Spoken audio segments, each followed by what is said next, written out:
According to the Pew Research Center, the middle class in 1971 used to be 61% of the country.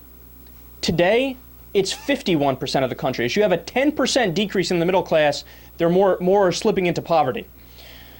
In 1971, the middle class had 62% of the money. Today, it's 45%. So losing a tremendous amount of the money. From 2009 to 2011, during the economic recovery, corporate profits went up 88%. And the way capitalism is supposed to work, at least the way that everybody tells us it works, is that as your productivity goes up, capitalism is like a meritocracy, so your wages go up along with it. Wrong. While corporate profits went up 88%, you only had an increase of workers' wages 1%. So you're doing all the work, you're not reaping all the benefits. That's going to pad the bottom line. And then this is a fact that I've brought up before for you guys that I find absolutely staggering. And by the way, that it was from 1980, technically actually 1978, all the way through until today, that the productivity of the American worker has been steadily increasing, but their wages have been stagnant. In fact, not even enough to keep up with inflation. So here is the most mind-boggling fact. In 1928 and 1929, right before the Depression, the top 1% had 24% of the nation's income.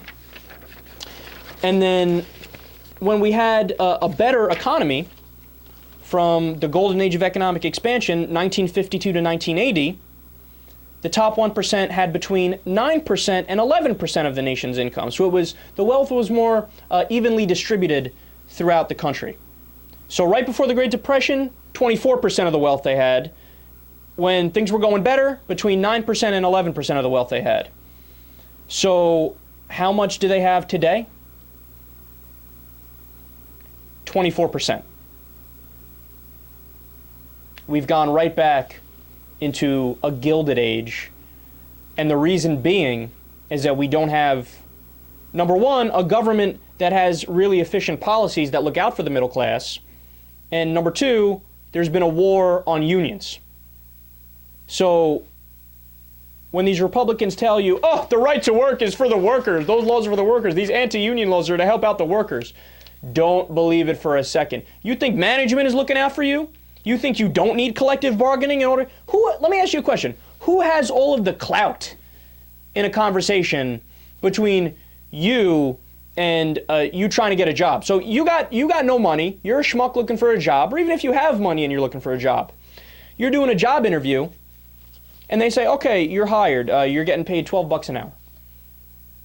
Go ahead, try to counter with, I want 20. And see how that works out for you if you don't have the backing of a union. If you can't collectively bargain, if you guys can't threaten to all step out and protest and be protected by law to do that. You tell me how that works out for you. You'll be laughed out of the office by the boss.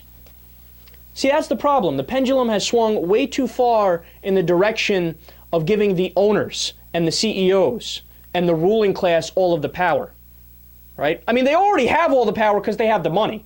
The unions were just a counterbalance to that power that made it so that we weren't forced into a life of working our asses off and not even living a middle-class life, right? The unions were the ones that stepped in and say, no, that's not okay. We're going to make sure you get your weekend. We're going to make sure you get a fair amount of vacation time. We're going to make sure that you get, when you work on holidays and stuff like that, that you're going to get time and a half or whatever kind of compensation that goes hand in hand with that. We're going to make sure your benefits are okay, right? But then when you crush the union, you crush those things along with it. Don't buy into the Republican propaganda, man. Don't buy into it. Unions are obviously working out for you, looking out for you.